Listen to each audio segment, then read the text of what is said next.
할렐루야. 우리 옆에 분에게 서로 인사 좀 나누시다. 평안하셨습니까? 자, 우리 한 번 더 할까요? 당신은 축복의 통로입니다.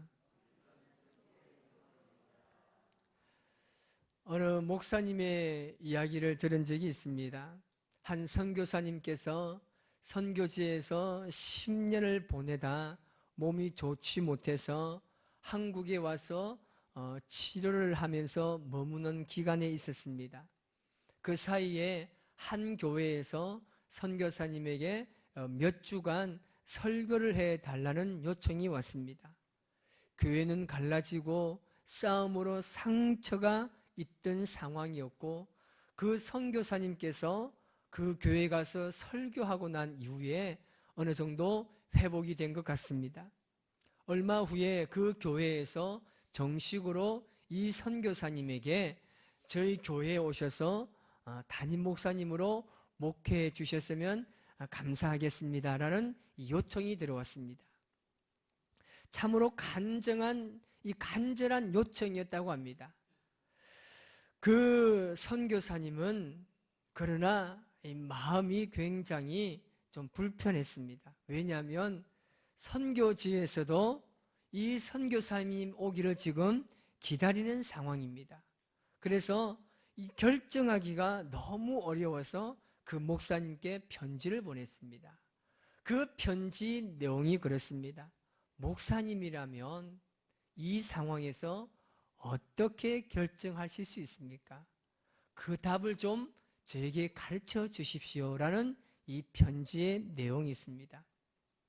과연 이 선교사님에게 어떤 것이 최고의 선택일까요? 아마도 선교사님이 고민하는 것은 바로 교회나 선교지나 똑같이 다 불쌍하고 목회적 돌봄이 필요하다는 생각입니다. 그런데 하나는 육신의 안락함을 제공받을 수 있는 곳이고, 또 하나의 선택은 고통의 시간과 함께 가야 한다는 것입니다. 그렇다고 똑같은 영혼인데 어떤 결정을 할 수 있을까요? 여러분이라면 어떤 선택을 할 수 있겠습니까? 저는 두 가지를 생각해 보았습니다. 하나는 하나님의 부르심이고, 또 하나는 선택의 기준이 필요하다는 것입니다. 현재 주어진 상황도 중요하지만 하나님이 부르신 부름이 과연 어디에 있는지를 생각해야 하고, 정직하게 하나님 앞에 섰을 때 어느 쪽에 하나님의 마음과 뜻이 있느냐는 것입니다. 하나님 앞에 정직하게 서지 않으면 결코 답을 얻을 수 없는 겁니다. 내셔널 지오그래픽에 따르면 사람은 보통 하루에 150가지를 선택한다고 합니다. 결론적으로 1년이면 54,750번의 선택을 하는 셈입니다. 그런데 그 중에 의외로 비합리적인 판단도 굉장히 많다는 겁니다. 우리가 어떤 일을 함에 있어서 그 일에 적합한 사람을 선택하는 것은 결코 쉬운 일이 아닙니다. 왜냐하면 100% 내 마음에 드는 사람이 없습니다. 그리고 선택을 잘했다고 생각하지만 뒤에는 후회가 생길 수도 있기 때문입니다. 특히 결혼의 문제에서 이런 일이 생긴다면 얼마나 힘들겠습니까? 요즘의 젊은이들은 이 결혼을 그렇게 서두르지 않는다고 합니다. 결혼을 꼭 해야 되는 이유를 모르겠다고 이야기합니다. 그러면서 독신으로 살겠다는 청년도 적지 않게 있습니다. 여러분, 내 자녀가 독신으로 살겠다고 한다라면 여러분 마음은 어떨까요? 전혀 이해되지 않습니다. 전혀 그것을 우리는 수용할 수가 없습니다. 그런데 시대가 지금 그렇게 흘러간다는 거죠. 우리 옛날에 우리 어머니와 우리 할아버지, 할머니 세대는 결혼을 할 때 그렇게 대상자를 선택할 때 까다롭지 않았습니다. 어느 날 철수 아버지와 영희 아버지가 밤에 모여서 함께 식사하고 술을 한잔 하십니다. 자고 일어나면 한 쌍의 부부가 탄생되어 있어요. 얼굴도 보지 않았습니다. 내가 마음이 들고 마음이 들지 않는 그런 판단할 수 있는 그런 상황도 아니었습니다. 옛날에는 결혼의 대상자를 선택할 때는 그렇게 까다롭지 않았습니다. 그런데 오늘날 결혼 대상자를 선택할 때 굉장히 복잡합니다.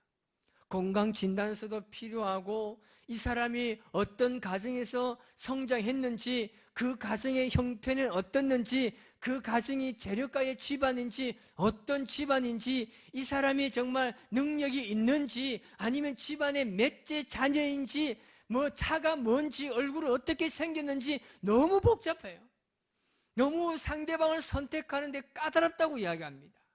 자, 그러면 우리 믿음의 가정들이 결혼 대상자를 선택할 때, 여러분 자녀들이 결혼 대상자를 선택할 때 까다롭게 하나요? 아니면 그냥 그렇게 하나요? 어떤가요? 내 자녀가 누군가를 데려올다고 한다면 여러분 가장 먼저 무엇을 보겠습니까? 여러분 뭘 보나요? 믿음만 있으면 된다는 거예요. 정말 믿음만 있으면 되니까 그냥 데리고 오라는 거예요. 솔직하게 이야기합시다. 내 자녀가 사람을 데리고 왔어요. 그러면 정말 믿음만 좋은 거 보나요?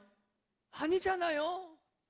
얘가 어떤 직장을 가졌는지, 집안은 어떻는지, 집안의 재력은 어떻는지, 이 사람이 직장은 뭔지, 얼굴은 이상하게 생겼는지, 똑바로 생겼는지, 정신은 박혀있는지 온갖 다 따지지 않습니까? 처음에는 믿음만 있다면 되는 거예요. 믿음만 있으면 돼. 다 데리고 와. 그런데 다 따지지 않습니까? 왜 말을 못합니까? 그러니까 그런 거 아니에요. 여러분, 만에 하나 예수님께서 우리를 부르실 때 이렇게 다 따지고 부르신다면 과연 여기에 앉아 있을 만한 사람이 얼마나 되겠습니까? 예수님께서는 사람을 부르실 때에 하나님께서 잃어버린 영혼을 구원하시기 위해서 사람을 선택하고 부르신다는 겁니다. 그런데 예수님께서 제자를 부르실 때 보면 그렇게 까다롭지 않습니다. 오직 자기 자신, 다시 말하면 예수님의 마음에 맞으면 되는 거예요. 하나님의 나라를 위해서 일할 수 있는 사람이면 되는 겁니다. 예수님은 따지잖아요. 왜냐면요, 제일 못난 사람을 선택해요. 그냥 사회에 영향이 없는 사람을 선택합니다. 왜냐하면 예수님의 선택은 우리와 달라요. 우리는 보면 선택할 때 이 일에 정말 좀 맞는 사람, 이 일에 좀 능력이 있는 사람을 선택하지만 예수님의 선택은 전혀 그렇지 않습니다. 제일 못나도 돼요. 제일 전도 못하는 사람이라도 돼요. 제일 죄가 많은 사람이라도 괜찮아요. 불러요. 왜요? 그렇게 불러서 예수님이 훈련시키고 만드셔서 일꾼으로 세우시는 겁니다. 우리와는 전혀 달라요. 그래서 하나님께서 다윗을 선택할 때도 무엇 때문에 선택했나요? 하나님 마음에 합하기 때문에 선택한 겁니다. 오늘 우리가 예수님께서 제자를 부르실 때에 그 선택 상황을 통해서 오늘 주신 말씀에 은혜를 나누고자 합니다. 그 첫 번째는 뭐냐면 주어진 삶에 충실하게 살아갈 때 예수님께서 그를 선택하십니다. 예수님께 제자를 부르실 때 보면 그들은 사회에서 영향력이 별로 없었습니다. 그러나 그들에게 자신에게 주어진 그 삶을, 최선의 삶을 살아갈 때 예수님께서는 그들을 부르십니다. 오늘 예수님께 제자를 부르십니다. 베드로와 안드레와 야고보와 요한을 부르십니다. 그런데 베드로와 안드레가 지금 무엇을 하고 있었습니까? 그물을 던지고 있었단 말입니다. 이들은 어부입니다. 당시에 비록 비천한 직업을 가지고 있었지만 그들에게 주어진 생업을 묵묵하게 충실하게 잘 감당하고 있었습니다. 그때 예수님께서 이들을 부르셨다는 겁니다. 여러분, 다윗을 한번 생각해 보십시오. 하나님께서 이스라엘 1대 왕인 사울 왕을 버렸습니다. 그리고 이제 이스라엘 왕이 다시금 필요해졌습니다. 사무엘을 통하여서 이새의 집에 가라고 했을 때 그 이새의 모든 아들이 다 왕이 곁에 모였습니다. 그런데 다윗은 목동으로서 곰과 사자로부터 양을 지키는 그 자리를 결코 떠나지 않았습니다. 자신의 자리에서 왕은 상관없었습니다. 자신에게 주어진 삶에 대해서 최선의 삶을 살고 있었습니다. 그때 하나님의 시선이 다윗에게 향했던 겁니다. 욥은 또 어떻습니까? 사단이 나타나서 하나님께 이야기합니다. 하나님께서 욥에게 복을 주시니까 욥이 하나님을 잘 섬기지 않습니까? 라고 이야기합니다. 그러나 하나님 절대 그렇지 않다고 이야기합니다. 사단이 한번 시험해 볼까요? 해봐라. 생명은 건드리지 말고 시험해봐라. 그래서 사단이 욥을 시험하지 않습니까? 하루아침에 욥이 10명의 자녀를 다 잃어버립니다. 자신의 모든 재산을 다 잃어버리고 마침내 집도 무너지고 그 위에 앉아서 자신은 피부병이 걸려서 돌로 피부를 긁고 있을 때 그의 아내가 나타나서 그에게 하나님을 욕하고 그냥 죽으라는 거예요. 그러면서 아내도 떠나버렸습니다. 인간이 겪어야 되는 최악의 상황까지 욥이 경험하게 됩니다. 그러나 욥은 하나님을 배반하지 않았습니다. 그가 섬겼던 하나님을 떠나지 않았습니다. 그는 지금 세상 사람들이 겪을 수 없는 정말 하나님을 나름대로 잘 섬기고 있었는데 그는 모든 인생이 완전히 망가졌습니다. 그러나 하나님을 떠나지 않았어요. 그가 믿는 하나님을 절대 욥은 포기하지 않았습니다. 이때 하나님께서 욥을 바라보고 계십니다. 하나님의 시선이 욥에게 멈췄습니다. 사람은 어떤 일을 할 때에 남의 눈에 띄는 것을 좋아합니다. 누군가가 알아주기를 원하고 뭔가를 보이게 하고 싶어 합니다. 그러나 하나님의 일은요, 남들에게 보이는 것은 중요하지 않습니다. 오래전의 일입니다. 63빌딩을 지을 때 일이었습니다. 당시에 동양에서 최고층이었던 이 63빌딩의 건축은요, 세간의 주목을 받았습니다. 하지만 3년이 지나도록 63층은커녕 단 한 층도 올라가지 않았습니다. 거기에 종사하고 있던 사람이 어떤 목사님에게 현장에 와서 예배를 드려달라고 요청을 했습니다. 그 목사님께서 그 현장에 가서 예배를 드리고 난 이후에 현장 소장에게 질문합니다. 아니, 3년이 지나도록 왜 한 층도 올라가지 않습니까? 라고 질문합니다. 그때 현장 소장이 빙그레 웃으면서 대답합니다. 목사님, 건물이 올라갈수록 기초공사는 아래로 깊이 파야 합니다. 건물이 높으면 높을수록 아래로 깊이 파고 내려가야 합니다. 밑으로 파 내려가는 기초공사를 지금 하고 있습니다. 라고 이야기합니다. 겉으로 드러난 높은 건물을 세우기 위해서는 보이지 않는 땅속의 기초공사가 제대로 되어야 한다는 이야기입니다. 우리 그리스도인들의 믿음이 이래야 합니다. 믿음이 성숙하면 성숙할수록 자신이 드러나지 않아야 합니다. 그저 묵묵히 주어진 사명을 감당할 뿐입니다. 그저 한결같습니다. 남들이 무슨 말을 하든 어떤 행동을 하든 성실히 자신의 사명을 감당하는 자는 믿음의 기초를 잘 세운 사람이라는 겁니다. 이런 자들에게 하나님께서는 빛을 비추어 주십니다. 예수님께서 제자를 부르실 때 여러분, 제자들의 반응을 한번 깊이 묵상해 보셨나요? 제자들의 반응을 보면 정말 이해가 되지 않습니다. 예수님의 부르심에 제자들의 반응을 보면 이상해요. 예수님께서 갈릴리 해변을 다니시다 두 형제를 만납니다. 바로 베드로와 안드레 형제와 야고보와 요한의 형제입니다. 그런데 예수님께서 나를 따라오너라 라고 말했을 뿐인데 이 두 형제는 그 부르심의 모든 것을 버리고 바로 따라갑니다. 여러분, 어떻게 이런 일이 있을 수 있습니까? 오늘 여러분들 한번 생각해 보십시오. 내가 지금 나에게 주어진 일을 열심히 생업을 위해서 일하고 있어요. 일하고 있는데 예수님이라는 사람이 오늘 나타나가지고 나를 따르라 그러면 여러분, 모든 것을 버리고 가족까지 다 뒤로 하고 예수님을 따를 수 있겠습니까? 솔직하게 쉽지 않습니다. 그런데 제자들은요, 그 예수님의 부르심에 바로 즉각적으로 순종합니다. 제가 여기서 가만히 묵상해 보니까 제가 두 가지를 발견할 수 있습니다. 그것은 뭐냐면 바로 예수님에게서 자신들의 비전을 보았기 때문입니다.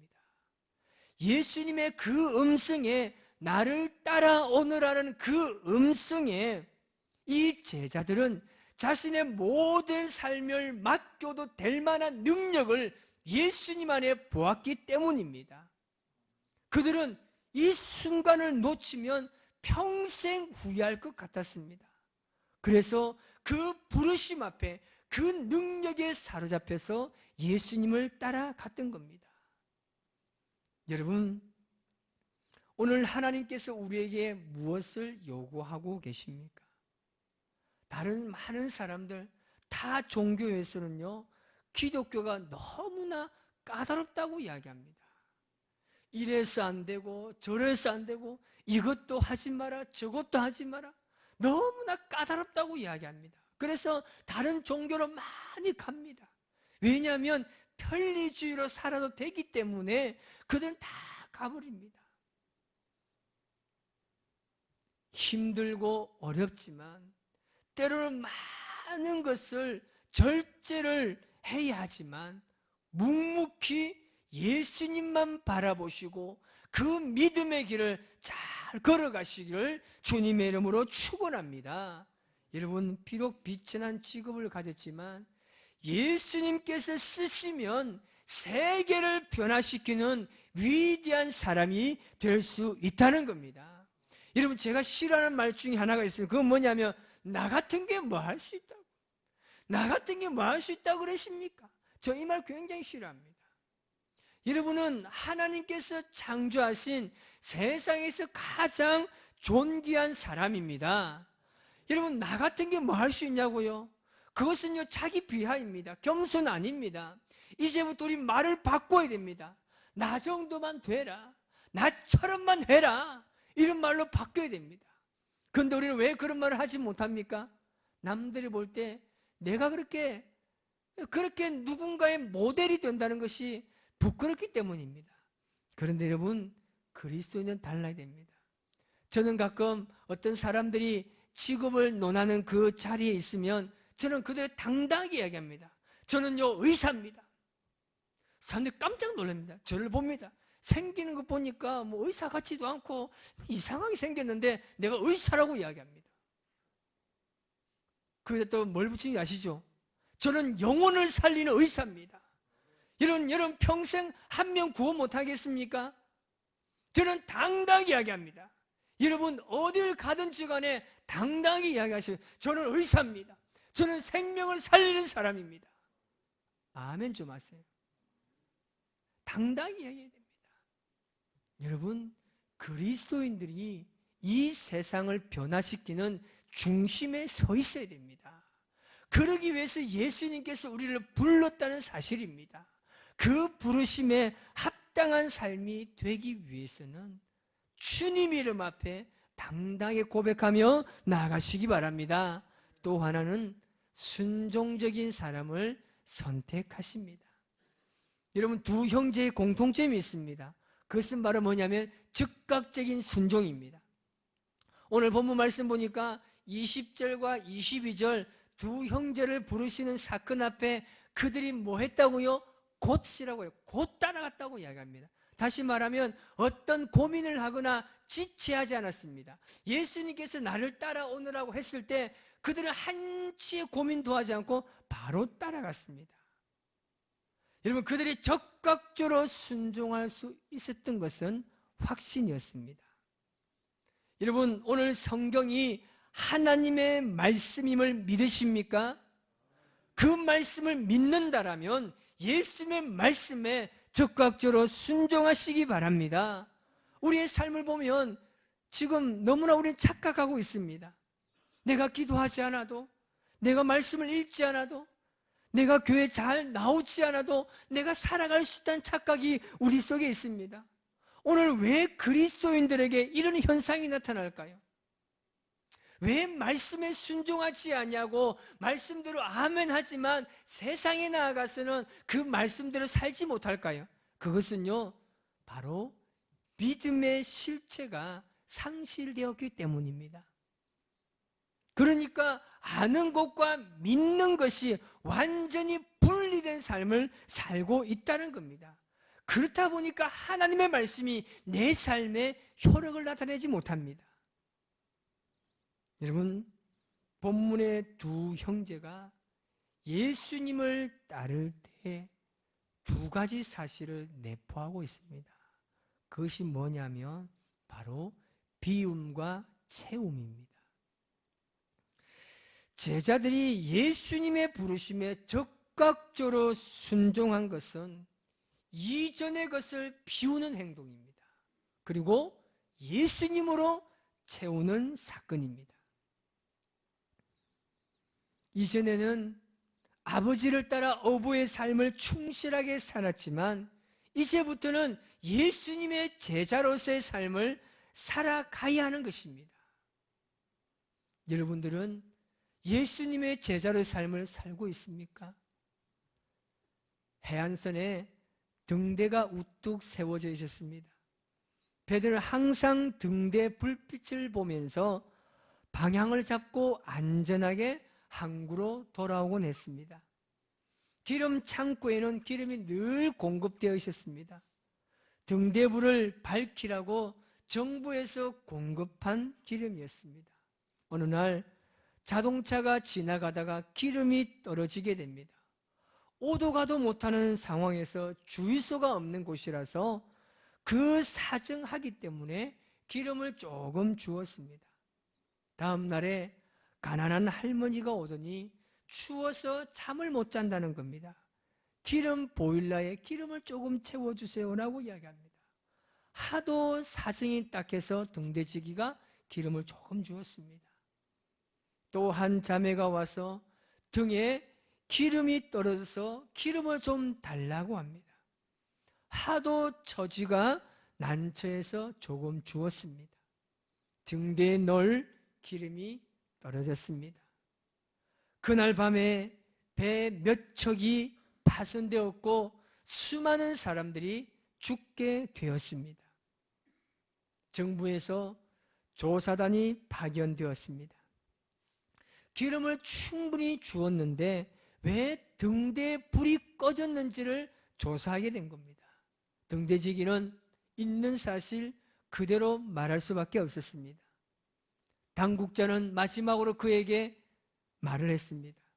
우리가 당신에게 기름을 공급한 이유는 오직 하나입니다.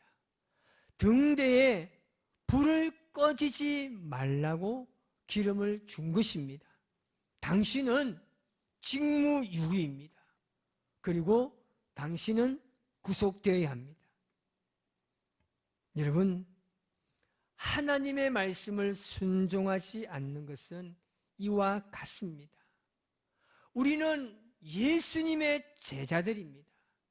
그런데 하나님 말씀에 순종하지 아니하고 세상에 나아가서 우리의 생각대로 우리 마음대로 살아간다는 것, 어떻게 보면 직무유기입니다. 우리는 하나님의 말씀대로 살아가야 할 의무가 있습니다. 여러분들은 예수님을 믿고 난 이후에 어떤 삶을 살고 있습니까? 여러분, 예수님께서 나를 따라오라고 말씀하실 때 즉각적으로 따라갈 수 있는 준비가 되어 있습니까? 그렇다면 먼저 비워야 합니다. 우리 안에 있는 욕심과 우리 안에 있는 교만함과 우리 안에 있는 우월의식과 개인주의의 삶, 자기 중심적인 이 모든 생각들 버려야 합니다. 우리 안에 나의 것으로 가득 채워져 있다라면 그 어떤 것으로도 하나님께서 공급하시는 것을 채울 수가 없습니다. 여러분, 비우지 않으면 채울 수가 없어요. 그래야 우리가 하나님의 것을 채우기 위해서는 우리 안에 있는 것을 다 비워야 합니다. 예수님을 따라갈 준비를 하기 위해서는 비워야 하는 겁니다. 이 작업을 여러분 빨리 해야 합니다. 우리 안에 아직까지도 나만의 우월의식이 있습니까? 내 생각만이 맞다라는 그 잘못된 나의 자아가 아직까지도 남아 있습니까? 이것을 빨리 비워야 합니다. 그렇지 않으면 하나님의 것을 채울 수가 없습니다. 여러분은 비움의 삶을 살고 있습니까? 그래서 하나님의 것을 채울 수 있는 우리 안의 공간을 지금 확보하고 있습니까? 아니면 아직까지도 내 안에 내 것으로 가득 채워져 있어서 어떤 것도 내 안에 채울 수 없는 그런 상태에 있습니까? 그럼 빨리 비워야 합니다. 그래야 예수님을 따라갈 수 있습니다. 여러분, 하나님의 사람을 사랑할 수 있는 것 참으로 소중한 은혜입니다. 이제 우리 고백합시다. 주님, 내가 여기 있습니다. 주님, 나를 사용해 주세요. 내가 주님이 오시는 그날까지 주님께서 나를 선택하신 그 부르심에 합당한 삶을 살기를 원합니다. 여러분, 우리 안에 있는 끊임없이 잘못된 모든 것을 버리시기 바랍니다. 주님, 우리의 교회를 사용해 주세요. 하나님께서 우리의 교회를 사용할 수 있는 것은요, 우리 교회 안에 있는 잘못된 모든 것을 비울 때 가능합니다. 여러분, 교만함 버립시다. 잘못된 생각 버립시다. 이간하는 마음 버립시다. 화내고 분노하는 마음 버리시기 바랍니다. 언제까지 이것을 가지고 갈 수 있겠습니까? 우리 고백했잖아요. 주님의 걸어가시는 길, 그 어떤 길이라도 걸어가겠다고 고백하지 않았나요? 그러면 비웁시다. 그냥 편안하게 비웁시다. 그래서 주님이 마음껏 나를 사용할 수 있도록, 내 것으로 채우면 하나님이 우리를 과연 어떻게 사용할 수 있겠습니까? 오늘 이 시간부터 다시 비웁시다. 다시 비우고 하나님의 것으로 채워가시기 바랍니다. 그래서 힘든 길이지만 예수님의 제자로서 그 길을 우리 함께 걸어갑시다. 누군가가 힘들어 있으면 찾아가세요. 하나님의 사랑과 우리를 선택하신 예수님의 마음으로 그들에게 다가갑시다. 그래서 우리 하나님께서 귀하게 사용되는 교회가 되시기를 주님의 이름으로 축원합니다. 오늘 이 시간 우리 찬양을 한번 고백하며 주님 앞에 나갑시다.